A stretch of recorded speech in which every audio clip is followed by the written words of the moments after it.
नमस्कार, आपका स्वागत है। मैं रेशमा 8 PM न्यूज में हम देखेंगे दुर्ग जिले समेत देश विदेश की कुछ प्रमुख खबरें। आइए शुरू करते हैं पहले दुर्ग जिले की खबरों से। भिलाई नगर निगम क्षेत्र के 527 से अधिक उद्योगों को निर्यात करके नोटिस जारी किए गए हैं। निगम प्रशासन का कहना है कि नगर निगम सीमा से बाहर भेजे गए माल पर टैक्स लेना उनका अधिकार है। वहीं उद्योगपतियों का दावा है कि उन्होंने कभी ग्राहकों से यह टैक्स नहीं लिया, तो अब निगम को कैसे चुकाए। 2 बार नोटिस के बाद अब निगम ने कुर्की वारंट जारी कर अंतिम चेतावनी दी है। 12 जनवरी तक टैक्स जमा नहीं होने पर संपत्ति सील करने की कार्रवाई होगी। इस फैसले से उद्योग जगत में भय और असंतोष का माहौल है। मामला अब शासन स्तर तक पहुंच चुका है। भिलाई के सेक्टर 7 स्थित कल्याण स्नातकोत्तर महाविद्यालय द्वारा दुर्ग जिले के ग्राम चिंगरी में एक दिवसीय सामुदायिक शिविर का आयोजन किया गया। बीएड प्रथम सेमेस्टर के विद्यार्थियों ने रैली, स्वच्छता अभियान, स्वास्थ्य जागरूकता, सर्वे कार्य, सांस्कृतिक कार्यक्रमों के माध्यम से ग्रामीणों को नशाखोरी, अशिक्षा, व्यसन, पारिवारिक विघटन और सामाजिक कुरीतियों के खिलाफ जागरूक किया। कार्यक्रम में सरपंच पुष्पा बाघमारे सहित शिक्षाविदों की उपस्थिति रही और विद्यार्थियों के योगदान की सराहना की गई। यह शिविर समाज सेवा और शिक्षा के समर्पण का बेहतरीन उदाहरण बना। दुर्ग के नवीन शासकीय संगीत महाविद्यालय में आज व्यक्तित्व विकास को लेकर एक विशेष कार्यशाला का आयोजन किया गया, जहां विद्यार्थियों को आत्मविश्वास, संप्रेषण कौशल और सही शब्दों की ताकत का महत्व बताया गया। कार्यशाला में मुख्य वक्ता विवेक सोनी और रोहित खरे ने छात्रों को प्रेरित करते हुए कहा कि आपके शब्द ही आपके भविष्य की दिशा तय करते हैं। इस कार्यक्रम में ग्रुप डिस्कशन, फीडबैक सेशन और मोटिवेशनल टॉक के जरिए विद्यार्थियों के व्यक्तित्व को निखारने पर जोर दिया गया। भिलाई के इंजीनियरिंग कॉरपोरेशन कंपनी में हाइड्रा क्रेन की चपेट में आने से एक श्रमिक की मौत हो गई। मृतक की पहचान उदित मांझी के रूप में हुई है, जो क्रेन में लोड किए जा रहे लोहे के सामान में जंजीर बांध रहा था। इसी दौरान क्रेन ऑपरेटर के वाहन आगे बढ़ गया और उदित क्रेन के नीचे दब गया। घटना स्थल पर ही उनकी मौत हो गई। मौके पर मौजूदा लोग उसे निजी अस्पताल लेकर पहुंचे, जहां डॉक्टरों ने उसे मृत घोषित कर दिया। पुलिस ने मर्ग कायम कर शव को पोस्टमार्टम के लिए भेज दिया है और जांच जारी है। भिलाई स्थित गणेश मंदिर में एक महिला भक्त चोरी करते हुए कैमरे में कैद हो गई। वीडियो में देखा जा सकता है कि महिला मंदिर के अंदर प्रवेश करती है। पहले वह भगवान गणेश के सामने हाथ जोड़कर प्रणाम करती है, फिर मंदिर में रखे बर्तन और अन्य सामान को एक एक करके अपने झोले में डालना शुरू कर देती है।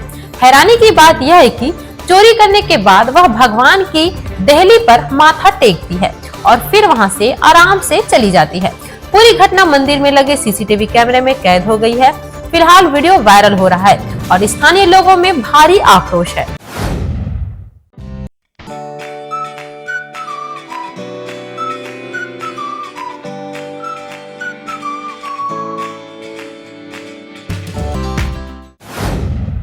अब नजर डालते हैं प्रदेश की खबरों पर।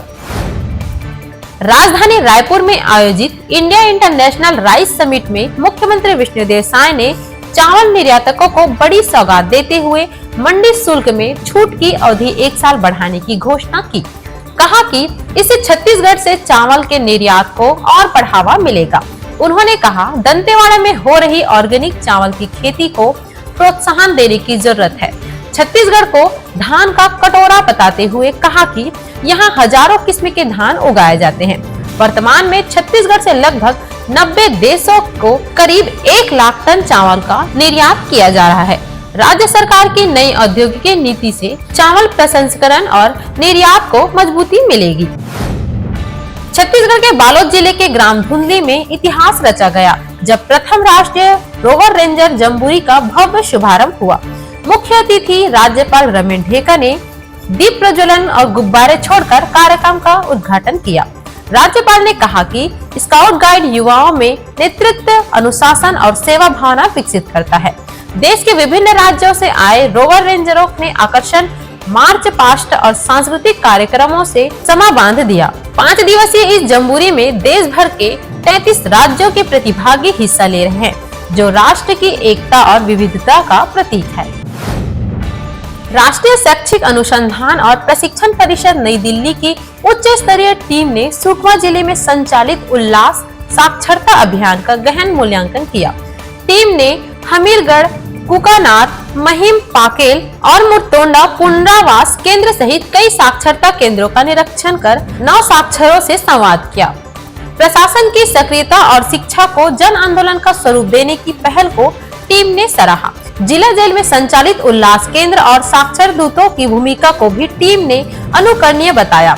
इस मूल्यांकन के आधार पर बस्तर संभाग के लिए विशेष शैक्षणिक रणनीति तैयार की जाएगी। SECL की खदानों में रोजगार प्रक्रिया को लेकर गंभीर अनियमितताओं के आरोप लगे हैं। स्थानीय ग्रामीणों का कहना है कि प्रशिक्षित मजदूरों को काम से वंचित कर बाहरी लोगों को अवैध वसूली के आधार पर नौकरी दी जा रही है। ग्रामीणों का आरोप है कि BTC ट्रेनिंग के नाम पर हजारों रुपए वसूले जा रहे हैं, फिर भी स्थानीय युवाओं को रोजगार नहीं मिल रहा। वहीं खदानों से उड़ती धूल, कीचड़ और खराब सड़कों से आम जन और बच्चों के स्वास्थ्य पर भी गंभीर असर पड़ रहा है। ग्रामीणों ने SDM को ज्ञापन सौंपकर दोषी ठेकेदारों और लेबर सप्लायरों पर कार्रवाई की मांग की है और चेतावनी दी है कि यदि जल्द कार्रवाई नहीं हुई तो वे आंदोलन करेंगे। तेज रफ्तार, लापरवाही और शराब एक बार फिर मौत की वजह बने। बिलासपुर के सरकंडा थाना क्षेत्र के नूतन चौक पर देर रात बड़ा सड़क हादसा हो गया। शराब पार्टी के बाद घूमने निकले 4 दोस्तों की कार अनियंत्रित होकर हाईवा से टकरा गई। हादसा इतना भीषण था कि कार पूरी तरह क्षतिग्रस्त हो गई।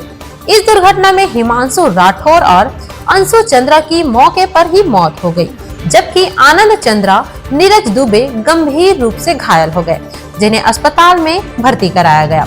पुलिस ने मौके पर पहुंचकर शवों को पोस्टमार्टम के लिए भेज दिया है। पुलिस मामले की जांच कर रही है।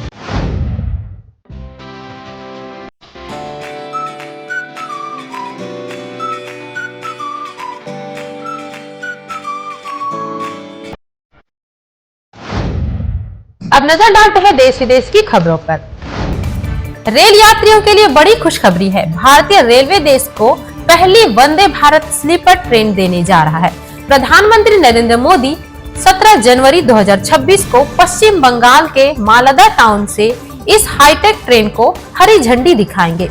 यह ट्रेन गुवाहाटी से कोलकाता के बीच चलेगी और लंबी दूरी की यात्रा को भी बनाएगी और भी आरामदायक। इसके साथ ही पीएम मोदी 6 नई अमृत भारत एक्सप्रेस ट्रेनों का भी उद्घाटन करेंगे। तेज रफ्तार, वर्ल्ड क्लास सुविधाएं और सस्ता किराया, सब कुछ एक साथ। तो तैयार हो जाइए देश की सबसे एडवांस स्लीपर ट्रेन में सफर करने के लिए।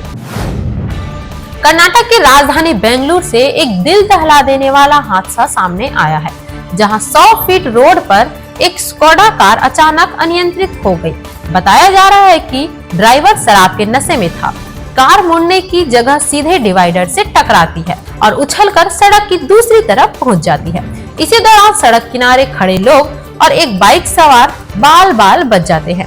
कार सीधे एक रेस्टोरेंट की दीवार में जा टकराती है, जहां कुछ युवक युवतियां खाना खाने के बाद बाहर खड़े थे। फिलहाल ट्रैफिक पुलिस स्टेशन में मामला दर्ज कर लिया गया है और जांच जारी है।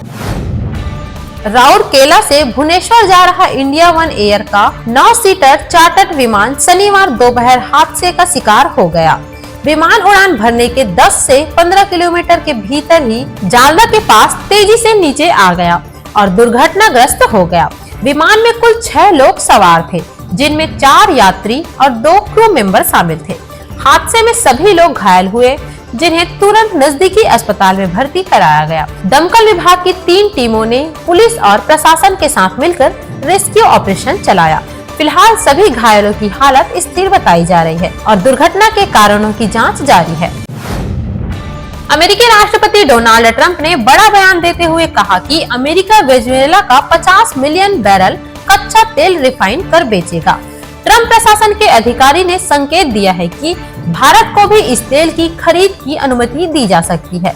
यह फैसला वेनेजुएला में तेल उत्पादन बढ़ाने और उनकी अर्थव्यवस्था को पटरी पर लाने के लिए किया गया है। ट्रंप ने कहा कि अमेरिका तेल कंपनियां वेनेजुएला के इंफ्रास्ट्रक्चर को फिर से खड़ा करने में $100 बिलियन तक निवेश कर रही है। उन्होंने दावा किया कि इस कदम में अमेरिका और वेनेजुएला दोनों को बड़ा आर्थिक फायदा होगा।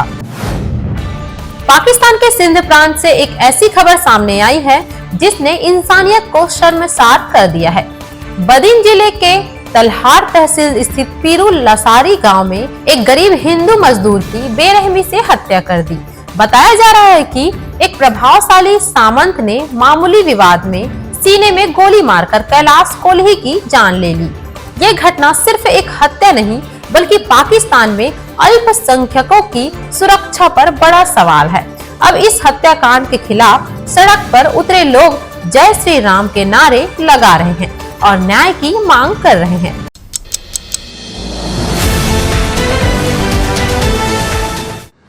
This program is sponsored by SR Hospital and Research Center.